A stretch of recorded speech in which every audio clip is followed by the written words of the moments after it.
네, 지금부터는 10월 넷째 주 증시 살펴보겠습니다. 역시 주요 일정들 한번 정리해 주시죠. 네, 10월 23일은 이제 한국에서 10월 1일부터 20일까지 수출입 데이터가 나오게 되고요. 10월 24일은 미국에서 10월 마켓, 제조업, 서비스업 PMI 지표가 발표되고 마이크로소프트하고 알파벳이 실적 발표를 합니다. 10월 25일은 미국의 9월 신규 주택 판매 지표가 나오게 되고요. 메타하고 보잉이 실적 발표가 예고돼 있습니다. 10월 26일은 한국의 3분기 GDP 성장률 발표가 예정돼 있고요. 같은 날 미국의 3분기 GDP 성장률도 발표될 예정입니다.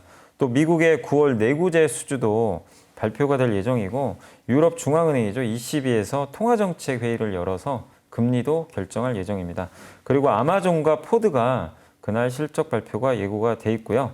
10월 27일은 미국의 9월달 그 PC 개인 소비 지출 물가 지수가 발표되고 같은 날 미국의 10월 미시건대 소비자 심리 지수도 역시 발표될 예정입니다.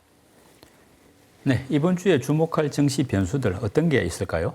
일단 이번 주에 우리 한국 같은 경우는 수출 데이터가 좀 굉장히 중요할 것 같아요. 왜냐하면 지금 그나마 좀 믿을 만한 게 펀더멘탈밖에 없다 보니까 그래서 중요한 건 이제 20일까지 데이터는 이제 확실히 더 나오니까 이게 확실히 작년보다 좀 좋은 데이터가 나온다면 그래도 좀 어려운 좀 증시에 좀 약간의 좋은 좀 모멘텀이 되지 않을까 이렇게 보고 있어서 수출 데이터 한번 좀 체크해 보시면 좋겠고 역시 지금 또 한국의 3분기 GDP 성장률도 발표될 텐데 역시 중요한 건 미국의 또 성장률 같습니다. 근데 이게 좀 안 좋게 나오기를 좀 바라야 되는 게 좀 안타깝긴 한데 그래야 이게 금리가 좀 꺾이니까 그래서 3분기 미국의 성장률. 근데 일단 시장은 좀 잘 나올 걸로 좀 예상을 하더라고요. 최근에 지표들이 좀 좋다 보니까 일단 한번 체크해 보시면 좀 좋을 것 같고 그다음에 유럽의 통화 정책 이번에 금리 결정을 할 텐데 22 통화 정책 회의에서 결국 유럽이 어쨌든 금리를 계속 이제는 좀 동결적으로 갈지 아니면 또 전쟁 리스크가 터져가지고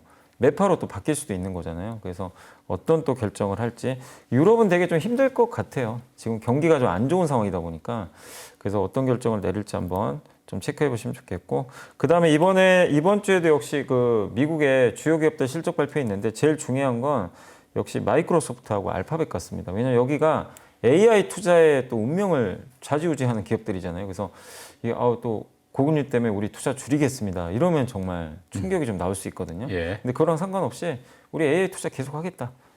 이러면은 또 안도감에 랠리가 또 나올 수도 있는 거니까 한번 마이크로소프트와 알파벳의 AI에 대한 언급 둘이 지금 챗 GPT 가지고 좀 사실 경쟁하잖아요. 그 부분 잘 체크하시면 좋겠고 개인 소비 지출 물가 지표도 이번에 발표하는데 연준에서 제일 중요하게 보는 지표 중에 하나잖아요. 그래서 역시 근원 물가가 중요할 것 같아요. 그래서 에너지를 제외한 그런 근원 물가가 꺾이는지 이번에 근원 물가 데이터가 저번에 나왔던 소비자 물가는 좀 쉽게 이렇게 꺾이지는 않는 분위기가 나오다 보니까 시장이 일부 실망을 했었던 것 같은데 개인 소비 지출은 또 어떻게 나올지도 한번 체크해 보시면 좋을 것 같습니다.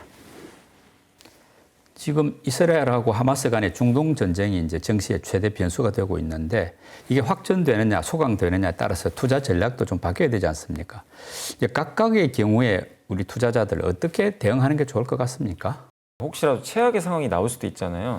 그러면 해지가 필요해요. 뭐 주식을 답할 필요가 있는 게 아니라 왜냐하면 또 확전이 안 될 수도 있는 거니까 그래서 해지 차원에서 금 투자 같은 게 가장 좋은 거죠, 사실. 요즘 금값 많이 올랐죠. 오르고 있어요, 실제. 그리고 금도 사실 좀 많이 빠졌었거든요, 그동안. 그래서 가격 매력도 있는 상태에서 이런 지정학적 리스크가 불거지다 보니까 금이 가장 좋은 좀 대안으로 불거지는 것 같고 역시 그리고 주식 쪽에서는 정유나 방산주가 대안이 되겠죠. 정유주도 근데 우리나라 정유주는 주가가 오르지도 못했어요, 사실. 국제유가 올랐는데도. 그래서 오히려 가격 매력이 있어서 해지 차원으로 보는 건 괜찮고 방산주도 역시 좀 마찬가지로 좀 대안주가 좀 되지 않을까 이렇게 보고 있고 근데 반대로 이게 소강 상태로 간다. 그러면 그 반대 방향이 좀 나오겠죠. 그러면 당연히 항공주가 역시 좋을 수밖에 없고요. 항공주가 요즘에 굉장히 안 좋거든요. 이제 고유가, 고환율 이게 겹치다 보니까 그리고 또 한 가지가 이렇게 이 전쟁 리스크가 완화되면 제가 봤을 땐 유가도 좀 안정화되면서 금리도 조금 다운될 가능성이 있거든요. 그럼 반도체에도 역시 좋지 않을까. 그렇지만 어쨌든 소강으로 가면요. 저는 업종 가릴 것 없이 대부분 좋아질 거예요. 근데 어쨌든 만약에 확전이 더 이어지고 이러면 해지 차원에서 금과 정유, 방산 쪽이 그나마 좀 방어주가 되지 않을까라고 생각은 하고 있습니다.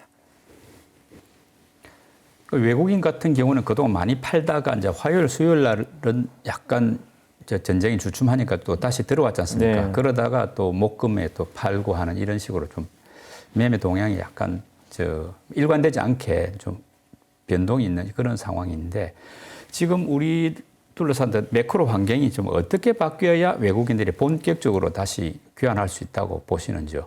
외국인들이 귀환하려면 일단은 마지막 결과는 뭐냐면 달러가 무조건 꺾여야 됩니다. 달러가 이제 진짜 고점 찍었구나. 환율이. 예. 그래야 이제 외국인들은 사거든요. 그게 예. 분명한데 근데 그 달러를 만드는 전제 조건이 금리와 유가거든요. 네. 그러니까 결국 이 두 개가 바뀌어야 돼요.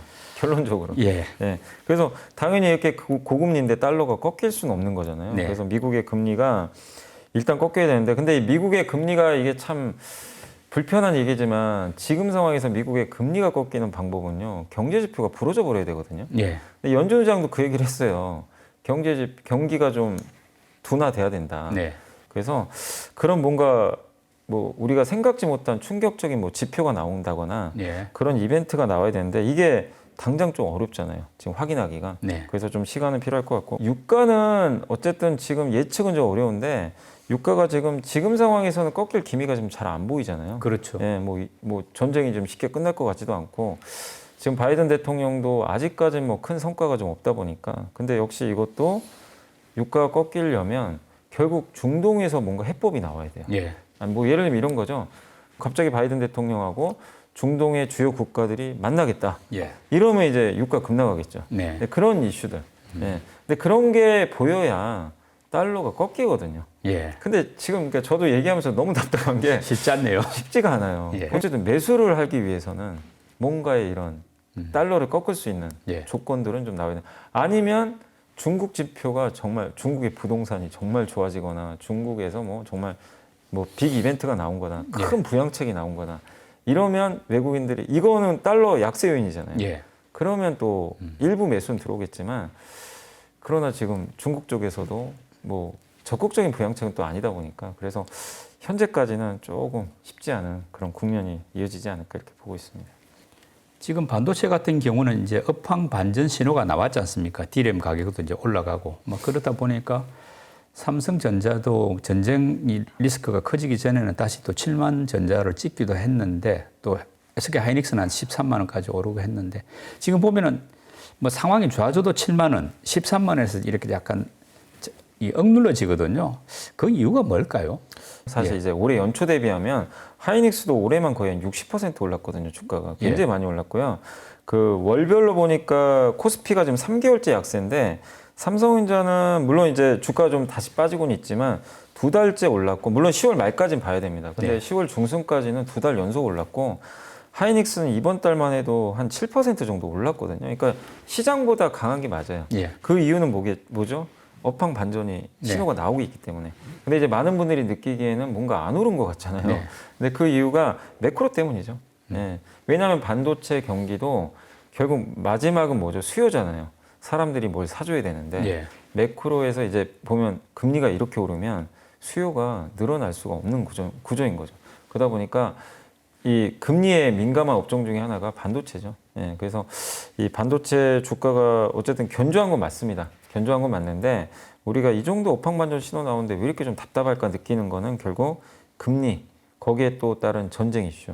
예, 그리고 외국인들이 항상 생각했을 때 이런 매크로 이슈 안 좋아질 때 항상 먼저 파는 우선 주체가 항상 과거에 보면 반도체였잖아요, 사실. 예. 그러다 보니까 그런 것들에 대한 좀 부담감이 있어서 주가가 좀 약간 우리가 느끼기에 좀 부진하지 않나. 사실 제가 봤을 때는 지금 이 정도 시장에서 반도체는 굉장히 선전하고 있다고 저는 보고 있거든요.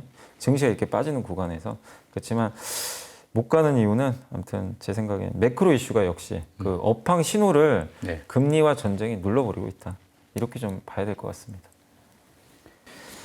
이제 반도체는 대표주 말고 소부장도 중요하고 시장도 큰데 최근에 보면 이 소부장들이 대표주보다 더 약하지 않습니까? 많이 빠지고 했는데 지금 어떤 이유가 있는지 하고 앞으로 그럼 소부장 투자해서 조금 우리가 고려해야 될 변수가 있다면 어떤 게 있을까요? 일단 첫 번째가 소부장주 중에서 이번 올해 HBM 후공정주들이 많이 올랐잖아요. 주가가 뭐 네. 많게는 5배까지 오른 기업도 있으니까 그런 기업들은 일단 밸류가 부담되는 건 맞거든요. 예. 예, 그렇다고 그들이 실적이 좋은 건 아니에요. 왜냐하면 지금 반도체 소부장 실적 좋다고 사시는 분 별로 없잖아요. 근데 왜 HBM 밸류는 왜 이렇게 올라갔냐면 이쪽만 성장이 나오니까. 예. 그래서 이제 올라갔던 건데 이렇게 오른 상황에서 새로운 뭔가 뉴스는 없는 가운데 지금 매크로 이슈는 굉장히 안 좋은 상황이고 거기다가 숫자는 한번 확인해 봐야 되는 거 아닌가? 이제 이런 좀 부담감이 있었던 것 같아요. 그러니까 실적까지는 한번 좀 염두에 두자. 네. 그런 상황에서 증시 코스닥에 또 소부장 많은데 코스닥 시장 자체가 지금 붕괴되고 있잖아요. 네. 반대 매매도 나오고 수급도 안 좋고. 예. 이제 그런 것들이 겹치니까 당연히 많이 올랐던 이제 후공정주들은 저는 좀 펀더멘털 문제보단 그런 부분들이 좀 타격을 주고 있는 게 아닌가 이렇게 보고 있고 전공정은 또 왜 이렇게 좀 부진하냐면은 감산하거나 설비 투자를 줄이는 게 오래 가면 삼성하이닉스는 좋아요. 왜냐하면 계속 공급은 줄어드니까. 그럼 메모리 반도체 가격이 오르죠. 예. 그럼 이들은 실적이 좋아지겠죠. 근데 감산을 너무 오랫동안 하거나 설비 투자를 더 오랫동안 줄여버리면요. 이 반도체 그 소부장은 네. 전공정 쪽은 계속 이제 보릿고개가 더 이어지네요. 이어지죠. 예. 그러니까 이게 한 2분기 후엔 좋아지겠지가 아니라 한 번 더 기다려야 되나? 아. 그러니까 소부장은 좀 약간 다를 수가 있는 거죠. 그럼 우리 투자할 때는 어떤 점을 좀 감안해야 됩니까? 소부장 쪽은. 소부장 쪽은 어쨌든 지금은요. 전공정이든 후공정이든 기술이 있어야 돼요. 예. 반드시 해야 되는 거. 이런 감산 분위기 속에서도 예. 전공정에서도 저번에 말씀드렸던 미세 공정은 무조건 하거든요. 네. 이쪽 투자는 줄이지 않는 걸로 알고 있어요. 아. 그리고 HBM도 안 줄이죠. 예. 당연히. 그러니까 이런 감산 분위기 속에서도 뭔가 반드시 써야 되는 그런 기술을 갖고 있는 장비 회사나 네. 소재 부품 이런 쪽은 일단 이번 조정기에 또 우선순위가 되지 않을까라고 생각은 하고 있습니다. 2차 전지 같은 경우는 이제 3분기 실적들은 썩 좋지가 못했고 뭐 리튬이라든지 니켈 같은 가격이 이제 빠지다 보니까 전체적으로 어떤 그 수익이 조금 줄어드는 면이 있었는데 4분기 되면 좀 상황이 좋아질 것이다 이런 기대들이 있는데 어떻게 보십니까? 4분기부터는 좀 좋아질 거라는 기대들이 좀 있었어요. 그리고 실제로 지금 10월 들어와서 일단 중순부터 중국의 리튬 가격이 좀 올라가고 있어요. 예, 바닥 찍고 한 저점에서 한 10% 오르다 보니까 이제 드디어 좀 저점을 찍었구나. 그래서 2차전지도 한번 좀 올라갔었거든요. 근데 일단은 그 양극재 지금 수출 데이터가 그렇게 썩 좋은 편은 아닙니다. 현재까지 지금 전월 대비해서도 양극재 수출 가격입니다. 이게 8.3%나 급락을 했는데 다만 탄산리튬 가격이 오르면요 후행적으로 또 양극재 가격이 또 올라가요. 따라서.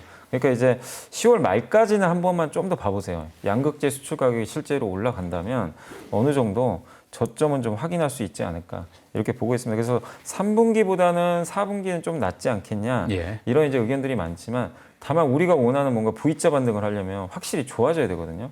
그래서 조금 더 시간은 좀 필요하지 않나. 그래서 대부분은 4분기엔 좀 바닥 다지는 정도 이렇게 보고 있고 아마 내년도에 다시 한번 좀 좋아지는 그림으로 좀 보고 있는 것 같고 다만 이번에 조금 이제 변수가 생긴 게 테슬라 실적 발표에서 고금리 때문에 이제 힘들다고 언급을 해버렸거든요. 그럼 이게 무슨 얘기냐면 이게 테슬라만의 문제가 아니에요. 다른 자동차 회사들도 다른 전기차에도 그럼 생산이 줄 수도 있어요. 잘못하면. 그러면 이게 우리가 생각했던 4분기 반등이 만약에 지지하는 시나리오가 또 어긋나 버릴 수도 있어요. 금리 반드시 신경을 써야 되는 게 여기도 금리가 계속 오르면요. 오르기가 좀 어려워질 수밖에 없는. 말하면 월부 할부로 구입하니까. 네, 맞습니다. 그러니까 옛날에는 전기차를요. 얼리 어댑터들이 이게 좀 신기하잖아요. 또 처음 나오고 그런 사람들도 많이 샀대요. 그 수용 끝났고 이젠 진짜 대중들이 사야 되거든요. 근데 이분들은 금리에 민감하죠. 당연히. 이렇게 금리가 높으면 안 살 수가 있다는 얘기죠. 그렇기 때문에 금리가 꺾여야 2차 전지한테도 좀 숨통이 트일 수도 있다라고 말씀을 드리겠습니다. 지금 시장 금리 말하자면 미국 국채 금리가 높아가지고 성장주들이 다들 지금 불리한 상황인데 그래도 이제 성장성이 워낙 높다 보면은 높은 고금리에도 불구하고 이제 말하자면 수익을 낼 수 있어가지고 그런 쪽으로 우리가 주목해 볼 수가 있는데 실제로 성장성이 높아서 그런 이런 고금리 상황을 뚫고 극복할 수 있는 이런 분야가 있다면은 어떤 쪽인가 싶으세요? 이번에 그 일론 머스크도 얘기했던 게 뭐냐면 전기차엔 좀 안 좋다. 금리 때문에 이 얘기를 했는데 근데 우린 자율주행 계속한다. 사실 금리 때문에 비용은 더 들 거라고는 했어요. 근데 투자를 안 할 수는 없다. 예. 그래서 자율주행에 대해서는 여전히 긍정적인 낙관론을 폈기 때문에 이거는 이제 갈 수밖에 없는 방향 같아요. 그리고 현대차도 여전히 이쪽 계속 좀 투자를 하고 있는 걸로 알려져 있기 때문에 자율주행만큼은 금리가 좀 올라간다 하더라도 그거랑 무관하게 아마 기업들의 투자가 이루어지면서 저는 괜찮지 않을까. 다만 단기적으로 영향을 안 받을 기업은 없습니다. 예. 그건 꼭 감안을 해주시고 그리고 뭐 당연히 AI도 마찬가지겠죠. 네. AI가 금리 5에서 6% 된다고 이제 하지 맙시다. 그럴 건 절대 아니기 때문에 네. 할 수밖에 없고 뭐 테슬라가 요즘에 가장 또 심혈을 기울이는 게 로봇이잖아요. 네. 근데 로봇도 전반적으로는 고금리가 이렇게 있으면요. 일단 단기적으로는 투자가 줄 수는 있어요. 예. 근데 그 점은 있겠지만 큰 스토리상으로는 변함없이 투자가 이루어질 수밖에 없는 것 같고 또 우주항공 쪽도 여전히 저는 뭐 투자는 계속 이어지지 않을까. 또 미국도 그렇고 특히 우리 한국에서 지금 윤석열 정부의 공약 중에 우주항공청 설립하는 게 또 있잖아요. 예. 그래서 아마 우주항공 쪽도 금리와 무관하게 저는 그 투자가 될 거기 때문에 저는 이런 부분들은 여러분들이 한번 체크해 주시면 좋겠고 특히 앞으로는 지금 이런 금리나 이런 것들이 결국엔 기업들한테 뭐가 부담이 비용을 증가시켜 버리거든요. 예. 그리고 미국에 공장 지어야 되면 인건비 부담이 있습니다. 이 이중고에서 누가 투자를 하려고 하겠어요, 사실. 근데 그거를 방어해 주는 거는 저희가 봤을 때는 AI랑 로봇 같아요. 네. 이게 있으면 예. 생산성을 높여주잖아요. 인건비도 줄겠죠. 네, 예. 그래서 이거는 좀 어쨌든 구조적으로 갈 수밖에 없는 트렌드 아닌가라고 생각은 하고 있습니다. 좀 10월 증시는 이제 말하자면 이제 실적 장세가 시작되는 중순 이후는 초보다는 월 초보다 조금 나아질 것이 아닌가 이런 기대들을 하고 있었는데 뭐 현재 상황은 조금 이제 워낙 글로벌 매크로 환경이 나빠지니까 지금 실적 장세가 제대로 반영이 못 되는 그런 느낌도 들긴 합니다만은 현 시점에서 볼 때 그래도 우리가 뭐 그리 몇 달씩 이렇게 중장기적인 관점 말고 한 좀 2, 3주 단기적 관점에서 지금 뭐 담아도 좋다, 적절하다 이렇게 보고 있는 분야가 있다면 어떤 쪽인가요?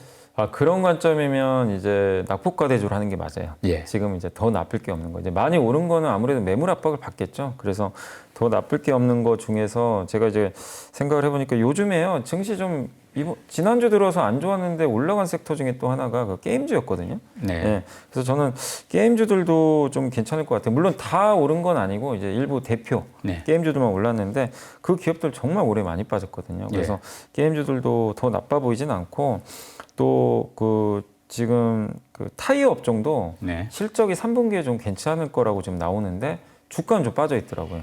그래서 타이어 업종도 괜찮아 보이고 그다음에 이번에 넷플릭스가 실적 좀 잘 나왔잖아요. 예. 근데 보통 보면 옛날 같으면 넷플릭스 이렇게 좋으면 우리나라 드라마가 올라가는데 반응을 못 하더라고요. 시장이 워낙 안 좋아서 그런지. 근데 분명한 건 우려 대비 지금 넷플릭스는 걱정할 게 없을 정도로 가입자 수가 계속 늘고 있습니다. 네. 오히려. 이건 우리나라 드라마 제작사한테는 굉장히 좋은 뉴스죠. 그렇죠. 투자를 안 줄인다는 얘기니까. 그래서 드라마 회사들도 주가가 아예 못 오르고 있기 때문에 한번 관심 갖는 것도 좀 필요할 것 같고 그 다음에 이제 마지막으로 좀 경기 안 타는 그 편의점주들도 네. 예, 일단 방어주들 측면에선 괜찮을 것 같고 그리고 이건 제가 특정 기업을 얘기해서 좀 그렇지만 이건 무조건 뭐 투자하셔라 그건 아니고 고배당주들이 지금 요즘에 주가 많이 올랐잖아요. 네. 그래서 저도 이제는 고배당주 하셔야 됩니다. 이 얘기를 좀 하기가 어려운 게 은행주도 굉장히 많이 올랐더라고요. 네. 근데 제가 좀 찾아보니까 고배당주 중에서 좀 안 오른 기업이 한 2개 정도 있어요. GS하고 예. 그 정유주 있잖아요. 네. 거기랑 삼성카드. 이 두 개는 배당 원래 기본 한 6, 7% 나오거든요. 예. 근데 주가가 좀 안 올라서 이 두 기업도 좀 괜찮지 않을까라고 좀 보고는 있습니다. 초보 투자자들을 위한 팁 제공 순서 연불리의 보고서 듣는 시간 됐는데 어떤 주제로 준비해 오셨습니까? 네, 오늘은 그 하이투자증권의 이웅찬 신희철 연구원님이 이건 이제 전략 자료거든요. 그래서 숏 포지션은 거두고 내년의 큰 그림을 고민해야 할 때. 그래서 제목을 읽으면서 느낀 게 외국인 기관들한테 공매도 하지 말아라. 네. 약간 이런 좀 느낌을 좀 받긴 받았거든요. 예. 그냥 공매도에서 지금 수익 낼 수 있는 구간은 아닌 것 같다. 약간 이런 느낌인데. 지금 공매도 그 비중은 많이 높아져 예, 있는 많이 상황이죠. 높아네. 예. 근데 일단 이제 주식시장 조정 의견을 걷어들여야 된다. 네. 지금 시점은 그렇게 좀 보고 있고 물론 뭐 좋다는 건 아니에요. 뭐가 지금 상황이. 근데 금리, 달러, 유가 이 세 개가 올해 많이 올랐잖아요. 예. 근데 이게 피크아웃을 할 걸로 좀 보고는 있는 것 같아요. 당장은 아니더라도 예. 조짐들은 좀 나올 것 같고 그리고 경제 지표는 이렇게 금리가 높은데 계속 경기가 좋을 수는 없다라고 좀 보고 있고 또 전쟁 계기로 연준 의원들이 대다수가 금리 동결 쪽으로 말을 바꾸고 있습니다. 예. 이번에 연준 의장도 실제로 그랬죠. 예, 그래서 금리 동결이라는 건 금리의 추가 상승을 좀 막지 않을까. 그리고 이렇게 금리가 막히고 경제 지표가 하강하면 달러는 결국 더 올라가기는 어렵다. 이런 좀 노점 때문에 이 상황에서 코스피 지금 2,400까지 왔는데 이 지수의 추가 하락을 기대하는 것도 좀 너무 욕심 아니냐. 네. 그러니까 여기서 공매도 쳐가지고 더 하락 쪽에 수익 내는 건 좀 오히려 욕심 같다. 네. 이렇게 좀 보고 있는 것 같아요. 그래서 지금은 주식시장 조정 의견 거두고 추가 하락 시에 분할로 매수할 필요가 있다. 근데 다만 시간이 좀 걸린대요. 본격적인 강세장은 내년 2분기 정도. 이때로 보고 있대요. 네. 그러니까 여기서부터 뭐 V자 간다는 게 아니라 이제는 하락으로 실익은 좀 떨어지고 이제 완만하게 좀 버틸 가능성이 높기 때문에 이제부터는 좀 내년 2분기 이후를 염두에 두고 비중은 늘려가자. 이런 좀 내용이라고 일단은 좀 보시면 좋겠고 그 외에 여러 가지 내용들이 좀 담겨 있는데 일단 전쟁은 이스라엘과 팔레스타인의 문제로 끝날 것 같다. 확정 가능성은 사실 높지 않지 않을까. 왜냐하면 이번에 하마스가 전쟁 일으킨 건 이스라엘과 사우디가 수교하려는 걸 좀 차단하려는 목적이었기 때문에 아마 이게 다른 나라들의 지지를 받아서 한 것 같지는 않다. 그래서 중동 전면전 이 가능성 그렇게 높아 보이지 않는다. 이 얘기가 있고 그다음에 달러가 막히면 유럽, 일본, 중국이 숨통이 트인다고 좀 보고 있는데 일단 유가가 상승이 제한되고 금리 상승이 멈추면 달러 강세도 멈출 거고 그러면 그 미국 외 지역의 국가들의 좀 경기가 좀 숨통이 트일 것 같다. 실제 지금 중국도 좀 좋아지고 있잖아요. 지표 자체도. 그래서 이런 것들도 좀 긍정적으로 볼 수 있는 내용이고 제가 이번에 읽으면서 제일 그 눈에 띄었던 건 내년에 의외로 디스인플레이션이 올 것 같아요. 물가가 이제 확 둔화되는 거죠. 근데 그렇게 보는 배경이 일단 지금 뭐 안 좋긴 하지만 지금까지의 모든 물가 상승 요인이 오랜만에 내년에 다 반대로 갈 것 같다. 그러니까 뭐냐면 물가 올라간 배경이 뭐죠? 코로나 때 돈 많이 푼 거. 그 다음에 공급망. 그 다음에 지정학적 갈등. 그 다음에 재정 지출 너무 많이 늘렸죠. 이 네 가지 때문에 물가가 많이 올라갔는데 내년에 이 네 개 다 바뀔 것 같다. 그러니까 반대로 생각하면 통화 정책은 지금 굉장히 제약적이죠. 그러니까 통화 완화가 아니에요. 그거 하나랑 공급망 차질이 이제 별로 없잖아요. 그죠? 예전만큼은. 많이 둔화됐고 지정학적 갈등도 내년에도 이럴까. 이렇게 보고 왜냐하면 또 내년 선거도 있는데 거기다가 재정 지출도 지금 이제 공격받잖아요. 자꾸 돈 쓰면 그럼 디스인플레이션은 올 가능성이 좀 높다. 그래서 내년에 의외로 좀 괜찮을 것 같다. 이 조건을 좀 보고 있는 것 같아요. 현재로는 이런 여러 가지 그 매크로 환경이 안 좋은데 이제 바뀔 수도 있다 하는 약간의 이제 낙관론 내지는 뭐 긍정적인 전망이네요. 그러니까 지금의 이 상황들이 내년에도 지속되겠냐 이거죠. 오히려 정반대로 다 흘러가면 진짜 물가가 확 꺾여 버리는 거죠. 그러면 올해 그러니까 경기 좋은데 지금 시장이 안 좋잖아요. 그거랑 반대가 나와버린다는 거죠. 그 얘기고 그 다음에 이 바이든 입장에서도 물가를 무조건 잡아야 된대요. 왜냐하면 선거가 있으니까. 역대 선거는 그 선거 이제 당해 연도 있죠. 그때 지지율로 판가름이 났대요. 그 전에 아무리 못해도 상관이 없대요. 그러니까 지금 바이든이 현재로 보면 당선될 확률이 지금 낮거든요. 지금 트럼프보다 떨어져 있잖아요. 근데 그 이유가 이번에 사람들이 느끼는 건 무조건 물가래요. 물가가 높기 때문에 바이든 지지율이 떨어지고 있다고 합니다. 그럼 물가 낮추면 되거든요. 그래서 내년에 어쨌든 대선에 재선하려면 이제 지상 과제인 거예요. 그러니까 물가를 낮추는데 뭔가 또 하겠죠. 그러면 실제 이런 것들이 어떤 이유 때문에 떨어진다면 증시에 호재가 될 수 있는 거죠. 어쨌든 내년을 보면서 지금은 주식 비중을 늘릴 때고 다만 지금은 낙폭 과대주나 안정적인 수출이 지속되거나 좀 약간 대형주 위주로 좀 보자는 그런 내용이니까 어쨌든 저는 좀 많은 걸 시사하는 것 같아요. 그러니까 우리가 뭐 지금 안 좋으면 사실 안 좋은 것밖에 안 보게 되거든요, 사람들이. 근데 그게 아니라 내년도를 보는 그림에 있어서는 한번 여러분들도 이런 보고서도 한번 곱씹어 보시면 어떨까 해서 한번 좀 가져와 봤습니다. 두 개의 전쟁이 이어지는 가운데 요즘 증시는 매일매일 뭐 급등락을 반복하는가 하면은 또 오전과 오후 장세가 다른 아주 변동성이 큰 시장 상황이 이어지고 있습니다. 한마디로 투자하기가 쉽지 않은 장세인데요. 뭐 이럴 때 주로 전쟁 상황 또 경제 지표 같은 매크로 환경 잘 챙겨봐야 할 것 같습니다. 인블리의 비밀로또 오늘 순서 마칩니다. 임 이사님 수고하셨습니다.